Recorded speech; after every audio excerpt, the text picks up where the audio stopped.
14. The Skin Bag. It may surprise you, after the goats in the bathroom, that Roxana Cauley set a pleasant and even cultivated table. Against the grassy barren she managed to coax forth string beans and acorn squash, and to put them up in quantities reaching to late January, though of course everything lasted longer with old Dale gone. She also had sweet corn of a white variety I'd never seen before, a strain she liked for its tenderness and because it froze well right on the cob. Did you ever sit down to white-cobbed corn, freshened with butter and salt, snow meantime beating the windows on the coldest evening of a cold New Year? Faced with such fare, I couldn't even begrudge Roxana her advocacy of pickled beets, a bowl of which she set down with restrained pride and expectation. Fortunately, Dad proved fond of beets. You never know. We dined beneath a bronze corona in which remained but one good bulb. We ate roasted chicken raised out back the previous summer, and tender potatoes brought by train from the Red River Valley, and gravy stirred up from the cracklings. I suppose it was a meal intended to impress, though you don't think of a woman like Roxana worrying about how her hospitality comes off. She hadn't seemed at all ashamed about the goats, but she went to a lot of trouble for us, who were after all just one small family paying a few dollars for a night's room and board. During that meal I saw Dad lean back in his chair and smile over and over again, an expression that grieved me somehow. Swede looked often at the windows, and I knew she was growing the storm in her mind, abetting it until the world should be slowed and the roads stopped and us buried at some happy length in the warmth and contentment of this house. And what things we learned around that table, what lessons we had in the ways of independence. For Roxana Cauley had started life on a ranch in a valley of northern Montana, a ranch like many of its neighbors given up in the Dust Bowl years and sold for the unpaid taxes. While moving into town, she had ridden with her father in the rented truck and watched a maddened, ribby steer stagger across the road. The steer was blind with disease, and Mr. Cauley evaded it with an artful swerve, but Mrs. Cauley, following in her Chevrolet, struck it broadside and was killed in that moment. Roxana, 7 and waiting in the cab, first believed it was her mother screaming, then that it was her father bellowing in grief, but actually it was the steer, which lived a few more minutes. Thus did Roxana grow up motherless, just as we were doing. Thus by necessity did she learn from her father the principles of business. Having failed at ranching, he borrowed from an uncle to purchase a clapboard theater on the main street of Lawrence, Montana. The previous owner had closed years before, having carelessly screened newsreel footage taken during the Pancho Villa troubles near the Mexican border. The jumpy newsreel displayed a line of dark-skinned peasants falling before a firing squad, citizens Mr. Villa considered to be of faltering loyalty. The people of Lawrence were unprepared for such realities played out before them. Ladies swooned in their seats. Husbands began a commotion. A high-placed council of indignants resolved that motion pictures had no business in the community. The local newspaper called it small loss. Therefore, Mr. Cauley's resurrection of the movie house was viewed as a risk, even decades later. Roxana remembered the care her father practiced in choosing films. He got most of Lawrence on his side with selections like Tarzan the Fearless and Tarzan Escapes. Johnny Weissmuller, Mr. Cauley informed young Roxana, was a man who could be counted on. Maureen Sullivan, too, despite all the swimming she did with Tarzan, wives didn't mind their husbands watching Maureen O'Sullivan. Marlene Dietrich would have been another matter. Swede wondered if running a theater had often put Roxana in the proximity of movie stars. Roxana replied not many, but once after a showing of Kitty Foyle, who her father turned up the lights, and there sat Dalton Trumbo right in the audience. I asked who Dalton Trumbo was and learned he'd written the film. You'll laugh, but I'd never known films were actually written. Weren't they just actors up there talking? However, Roxana's father, whom she called Daddy, seized the attention of the departing crowd and introduced Dalton Trumbo, the great screenwriter. It got in the paper, a superb moment for Mr. Cauley, though it went hard for him later when Dalton got jailed. Had he robbed a bank or shot someone, there might have been forgiveness, but he got jailed for liking communism, which was a disgrace. Mr. Cauley had to take down the photo of himself and Dalton shaking hands in front of the marquee. It had hung in the lobby for years. Swede looked disappointed at this, because after all, who was Dalton Trumbo? It was only much later we learned he'd also written Spartacus, and by then gladiators had lost some of their shine, at least for me. But Roxana hated to let Swede down and said that once, talking of movie stars, Lee Van Cleef had showed up. Keep in mind, Van Cleef was still several years from his famous Batman roles opposite Mr. Eastwood. In fact, Mr. Colley almost didn't know him but had screened the big combo just a few weeks earlier. Van Cleef wasn't threatening in person as he was vacationing at a mountain cabin, seemed relaxed and content. He came for a showing of Tarzan's Savage Fury. After the movie, Mr. Colley invited Van Cleef for dinner. Roxana remembered he wore a lavender shirt and a string tie and didn't think much of Lex Barker. As Tarzan's went, he was no Johnny Weissmuller. To this bit of talk, Dad added nothing but leaned back in a ticking-covered chair with his hands clasped behind his neck and his legs crossed as though at home. You could see he knew zero about Spartacus, or the great screenwriter Trumbo, or, for that matter, Lee Van Cleef, and you could see that his ignorance in these matters worried him not at all. Roxana Colley was talking to us in a warm fashion we couldn't have guessed at when we pulled in for gas. To Dad, so long without his wife, the particular formula of meal, woman, and conversation must have seemed like a favorite hymn remembered. I'm ashamed to recall thinking it was too bad Roxana Colley was not lovely. I recall believing if she were only beautiful, she would somehow come to spend the balance of her life entertaining us in just this way, wrapping us in just this sort of comfort. My selfishness should no longer surprise you. Rather, the surprise might be that I thought of Dad at all. For it came to me that he was regularly alone after Swede and I went to bed at night. Then he would one day be alone when we'd gone away. I watched Dad lean back, shut-eyed in his chair, looking tired and pleased. We were warm, finally, and I rose to the window where hard snow was spatting against the glass. "Reuben," Dad said, "how's the breathing?" "It's okay." Boy, I wished he hadn't mentioned it in front of Roxana. "Sounds a little ropey," he said.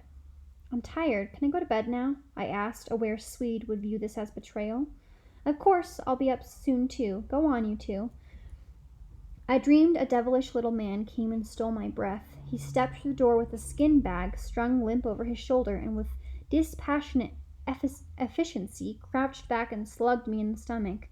Such an incredulous exhale, and so complete, not a wisp of air remained. In that agonized vacuum, I rolled my eyes upward and beheld the stranger tying up the bag with a leather thong. He had the opening squeezed shut in one fist and was throwing half hitches around it and yanking them tight. Now the skin bag was stretched and seamed. It was barrel-sized and taut as a blimp. Inside it was all my breath. The little man crouched again and looked at me closely. He was a pale one, a horror. Years later I would describe him to Swede and she would point him out to me, or his close cousin, in a book containing the works of Francisco Goya. When he straightened and went out the door with the taut bag on his shoulder, I saw that my breath was gone. Anyone would panic. I thrashed and lurched and arched my back. On waking, I saw Dad kneeling beside, holding my upper arms. I heard Swede crying distantly. Someone I couldn't see was thumping my back. I'd never felt such thumps. They were like car wrecks. But I got a little breath back, and with each painful thump a little more. Confused, still afraid of the man with the skin bag, I tried to tear loose. In my perplexity, I thought it might be he who was socking my back. You don't emerge from these episodes thinking clearly. I managed to turn enough to glimpse Roxana Colley in a flannel nightgown, hammering my corporeal self with the strictest resolve. It was a convincing sight. In fact, I felt quite rightly convinced I would live through the night. Dad continued to hold me in place. It was a joyous bruising that bit by bit knocked glue from my lungs. I pictured it coming away in gobs. You need to understand, Roxana was hitting me with the flat of her hands, not her fists. But even so, it felt like Sonny Liston was back there dealing it out. I'll bet she stayed with it 20 minutes. She was panting hard when she stopped. She sat beside me on the bed while Dad asked the usual questions. Yes, I was better. Yes, I was still wheezy. Yes, I thought steam might help. Roxana asked if she could go heat some water, and Dad said to put some baking soda in it and a little white vinegar if she had it. Before leaving, she bent and put her cheek to mine. Her hair was in a single thick braid, and moist coils of it had come free. They clung to my face as she pulled away. Next morning, all geography lay snowbound. Roxana's gas pumps stood hip deep. Their road was an untried guess. Maybe 2 feet of snow had fallen, or maybe 6, you couldn't say. The wind had whipped it into dunes and cliffs. It was a badlands of snow. Swede's bed was empty. I hollered for her even while realizing the whole house sounded empty. Crossing the hall into Dad's room, I heard muffled scrapings and ran to the window. Sure enough, all 3 of them were out back. The sun was out so hard on the snow I could barely look. It was like we lived on the sun. Dad and Roxana were clearing a wide path to the barn. They were just finishing. Now Roxana and Swede were heaving at the big square barn door, trying to slide it open. "Wait!" I yelled. I ran to my room, hooked my pants and shirt, ran back to the window where I could watch them while I dressed. "Wait for me!" I banged on the glass, but they couldn't hear. I shouted again. "Wait up!" What were they doing out there in the new snow without me? What a rotten deal. Then, surprise, I had to lean quick on the windowsill. All that yelling had used up my air. It wasn't like earlier with the skin bag, but the truth is I had to sit down. I was sweatier than I'd ever got taking down Mr. Layton's corn crib, and here I hadn't even got my pants on. Outside, I heard the barn door squeal open, and Swede's outcry of wonder and pleasure, and Roxana laughing. I tell you, no one ever felt sorrier for their sorry lot than I for mine there in that empty house.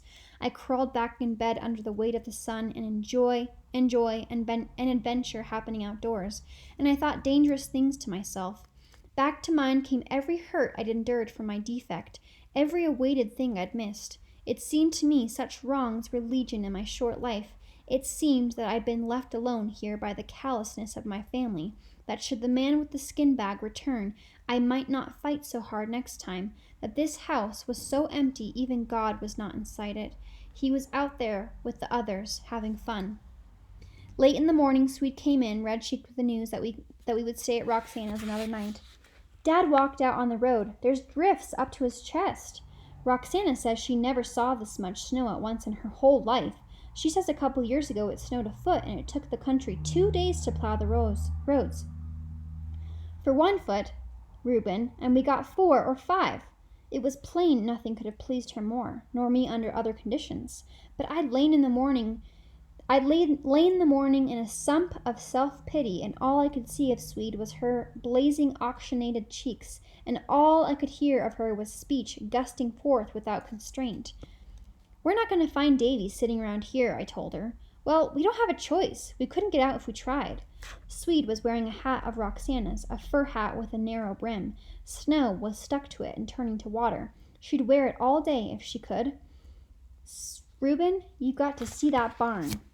There's the billy goat and 6 sheep, one with a black nose and black ears, and a bunch of roosting chickens. We picked eggs, and there's a rope in the hayloft. I swung around like Tarzan." I said, "You tell me what good it does staying here. Tell me one way it helps Davy." She glared. "You don't care about Davy. You're mad on account I went out to the barn." "Who cares about the barn? Tell me one way. Of all facial expressions, which is the worst to have aimed at you? Wouldn't you agree it's disgust?" "You fake," she said, "lying there all sorry for yourself. You weren't thinking about Davy. You were thinking about poor widow Reuben."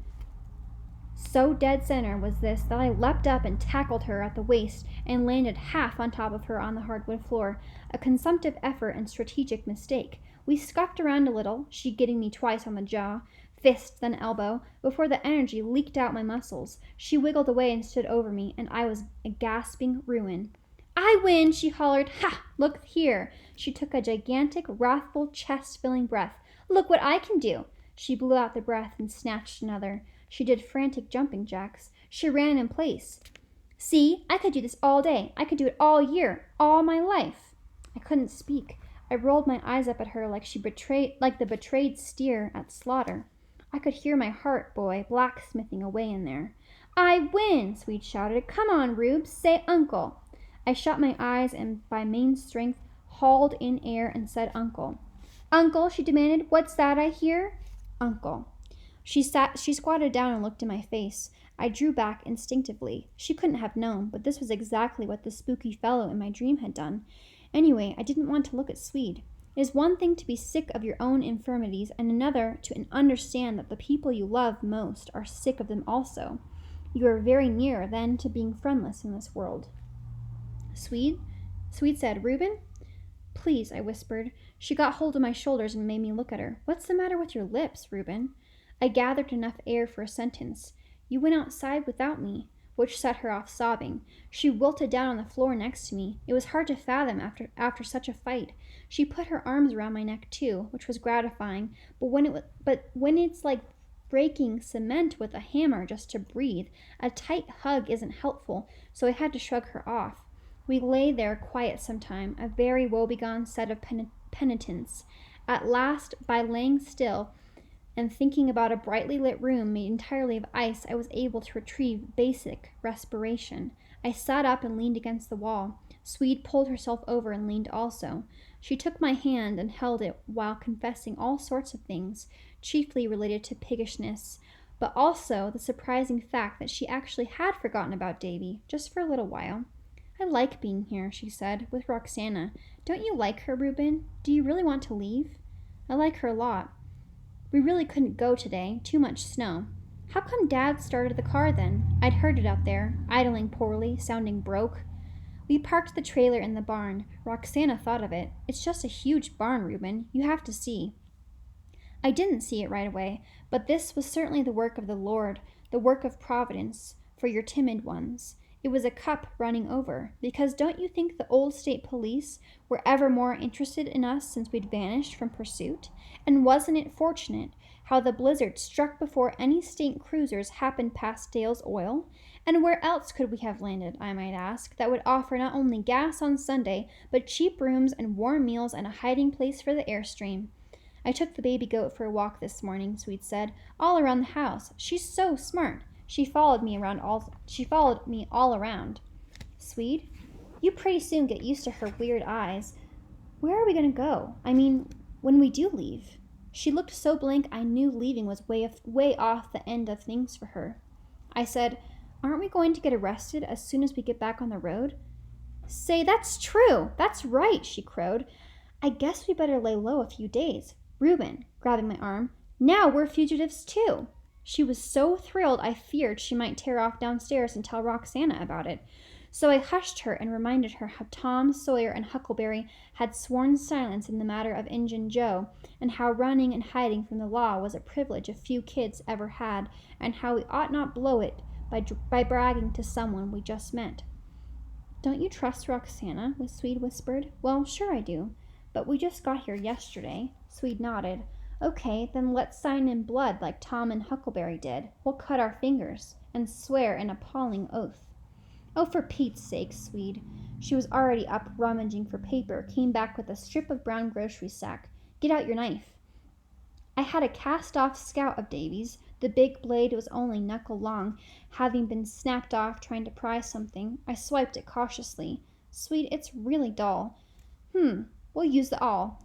The awl? No, Swede. I'd hold innumerably leather belts with that awl. It was blunt as a baby's tooth. Also corroded. We'll get sick, I told her. We'll get lockjaw and have to go to the hospital, and then we won't be fugitives anymore.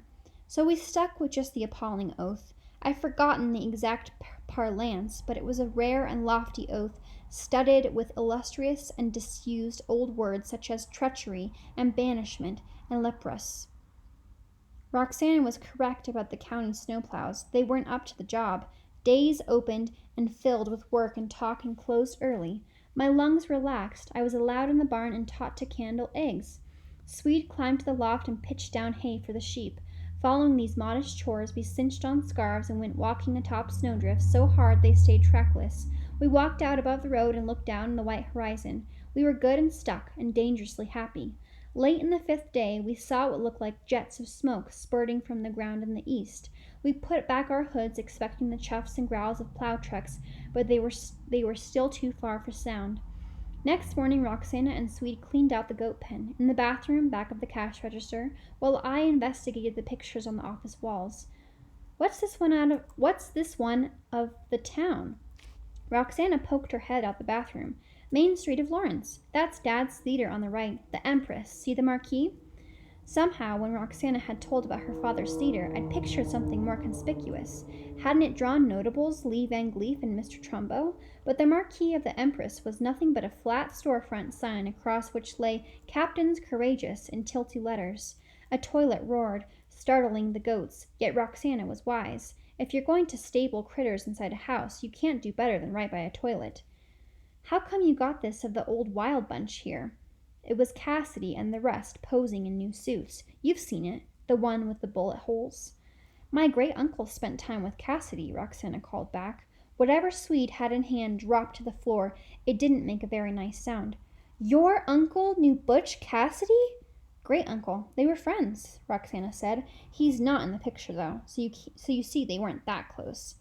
A revelation of this nature might have rendered Swede paralytic until the whole story was told, but Roxana said, "No, you don't. You said you'd help. Let's keep at it." So Swede scraped and moiled with a renewed sense of enterprise, no doubt to grease along any emergent history. Roxana's great-uncle had been a gunsmith and a doctor, a canny occupational blend for a young man in Casper, Wyoming, at the end of the 19th century.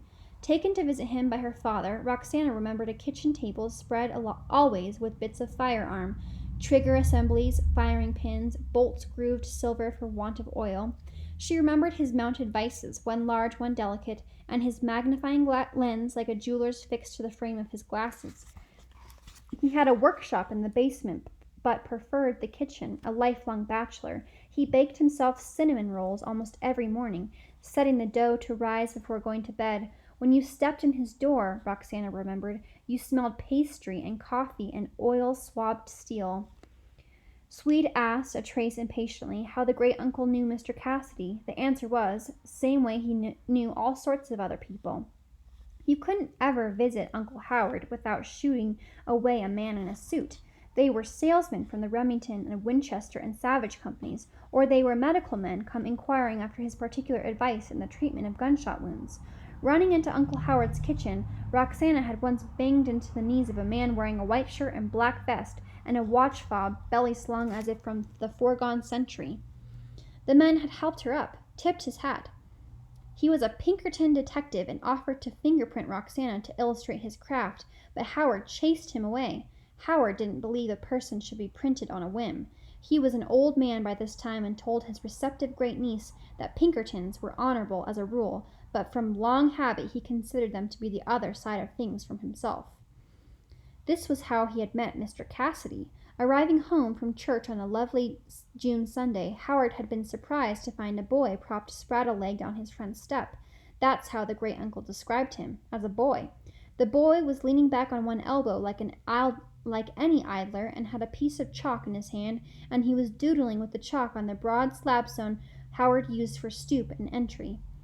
On seeing Howard, the boy sprang up. He took off his hat and tucked it under his arm, coming down off the step with a warm smile and his hand out, so that Howard had the dreamlike perception of being welcomed to his own home by a stranger. The young man asked if Howard knew who he was. Nope. Disappointment rose in the young man's face. He had a parcel in his jacket and wondered if Howard might have a look. Howard pointed out it was the Lord's Day.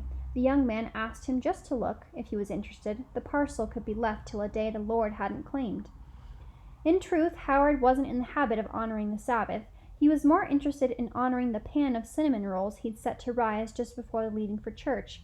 But the young man was so engaging, Howard allowed him into the kitchen, where some cattleman's hopeless carbine lay dismembered on the table. The young man sat down and unstrung his oilcloth parcel. With great sadness he lifted forth a smashed revolver. The barrel was long enough to seem ungainly and had been flattened and twisted at the base. The grips were walnut. One had been split clean and might be repaired, but the other was like a pulped apple. The cylinder had been knocked free and was the lone undamaged component. Howard looked at the young man, who was swallowing repeatedly in evident grief. He said a train had struck it, that he was doing some work near the tracks and must have dropped it, and a train came along and rolled right over it. Howard said it was the most heartbroken firearm he'd ever seen. No, he couldn't fix it. All the king's horses and all the king's men. The young man sat at great-uncle Howard's table, looking down at his knees. It made Howard ache. The cinnamon rolls were just browning up, and he offered one to the youngster. The roll helped. Roxana remembered her great-uncle's rolls, his especial pride was the frosting. He ordered back east for confectioner's sugar, 50 pounds at a time, and he added melted butter and a potion of strong brewed coffee and dried vanilla bean, ground fine with mortar and pestle. After several rolls, the young man's spirits lifted. He told Howard to call him Butch. He said the revolver meant a lot to him. He'd ordered it for its long barrel because he was a poor shot, and wished to correct his deficiency. He had a friend, Harry, who could walk out at dusk and spook up a dove and drill it in flight right-handed or left. It was important to Butch that Harry respect him, as the two were working together. Moved by Butch's earnestness, Great Uncle Howard assured him the revolver was an unfixable mess, but offered to sell Butch a gun from his own armory. It was an 1860 Army he'd taken in trade from a retired Union captain. The captain had carried it through Antietam and a half-dozen other situations and had kept it in trim throughout. Howard had liked its action but not its dinged barrel, and had refitted it with one from a brass-framed buffalo revolver circa 1855. Butch looked it over and aimed down its barrel, which similarly had that ungainly length. The modification had been cleanly done, and Butch was interested but strapped. He waged negotiations upon which he was allowed to leave Howard's kitchen with the gun at half its value, the rest to be delivered upon arrival of Butch's next pay, which Butch affirmed was coming along soon. By the time Dad stamped in, bathed in dirty oil and bits of straw, we'd learned that Butch Cassidy had indeed paid off the revolver, that Great Uncle Howard had liked the young man's company enough to close shop occasionally and dabble in outlawry, and that he'd once had the strange experience of shooting an unruly trainman in the thigh, then removing the bullet 4 hours later at his town practice, having not even changed his clothes. I thought it was odd, the trainman not recognizing him and raising a stink, but Swede pointed out this sort of thing happened all the time. How many times did Zorro gallop magnificently out of town, everyone watching, then show up 5 minutes later as Diego, still breathing hard? And no one ever figured that out. Dad said, "Listen, can you hear the plows? They'll have us clear by dark." "Now that's auspicious," replied Roxana. "I'm out of milk. Also, the Plymouth is running better. Plugs were pretty much a mess." Swabbing noises from the bathroom. "So we'll be able to settle up, Roxana. We can leave tomorrow. Get out of your hair." And I can hear him yet. Settle up. Get out of your hair. In that dread moment, I realized some huge, imprecise, and desperate expectation had begun to form inside me, and so swiftly, I'd had no idea.